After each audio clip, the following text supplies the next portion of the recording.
नमस्कार, स्वागत है आपका नेशन न्यूज में। आइए जानते हैं आज की मुख्य खबर। बजट पर क्या बोले कानपुर वासी। कानपुर वित्त मंत्री निर्मला सीतारमण ने आज संसद में अंतरिम बजट पेश किया है। यह बजट मोदी सरकार के दूसरे कार्यकाल का अंतिम बजट है। वित्त मंत्री ने इस बार छठा बजट पेश किया है। आगे की खबरें जानने के लिए बने रहिए जिला चीफ ब्यूरो भीष्मा रॉय के साथ। धन्यवाद।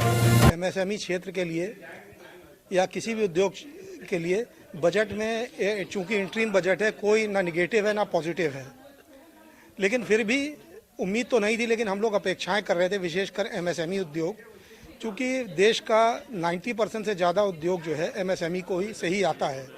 और कानपुर उत्तर प्रदेश में देखा जाए, कानपुर की तो रीढ़ की हड्डी है एमएसएमई। और एमएसएमई में एम और एस, माइक्रो और स्मॉल, मीडियम में तो थोड़ा फिर भी बड़े ये मजबूत हो जाते हैं, लेकिन माइक्रो और स्मॉल की सबसे बड़ी समस्या वर्किंग कैपिटल, कार्यशील पूंजी की होती है। तो कुछ योजनाएं सरकार की ऐसी हैं, कुछ स्कीम जिसमें हम उम्मीद कर रहे थे राहत मिलेगी, जैसे सरकारी खरीद में 5% परफॉर्मेंस बैंक गारंटी सप्लाई करने के पहले जमा करने का प्रावधान है। तो ये काफ़ी मतलब considerable amount of working capital इसमें ब्लॉक होता है। और कभी कभी तो ये होता है कि मतलब क्षमता होते हुए भी कार्यशील पूंजी ना होने के कारण उसमें पार्टिसिपेट नहीं कर पाते हैं।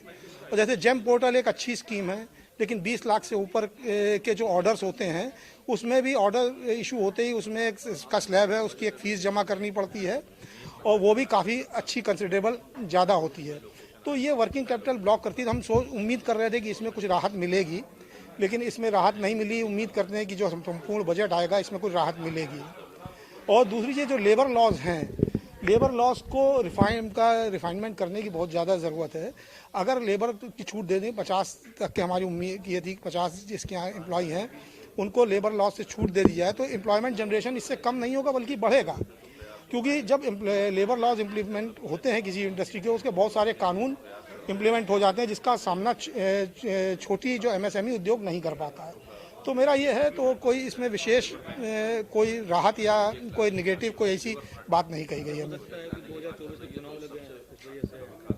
अब इनकी गवर्नमेंट की जरूर कोई लिमिटेशन रही होंगी, 2000 के चुनाव है, सबको तो संतुष्ट नहीं किया जा सकता। एक प्रकार से इन्होंने अपना अनुदान पास कराया है, जिससे कि जो पूर्ण बजट आएगा उसमें उम्मीद करते हैं कुछ ना कुछ राहत जरूर मिलेगी। और सरकार, जैसे वित्त मंत्री ने इशारा भी किया, एमएसएमई को इतनी इस योग्य बनाना है कि अंतर्राष्ट्रीय प्रतिस्पर्धा का सामना कर सके। तो मंशा तो ठीक ही लगती है, लेकिन उम्मीद करते हैं आगे हम लोग को कुछ इसमें जरूर राहत मिलेगी। हम लोग संघर्ष कर रहे हैं। Sushil Sharma, chairman industry committee, merchant chamber.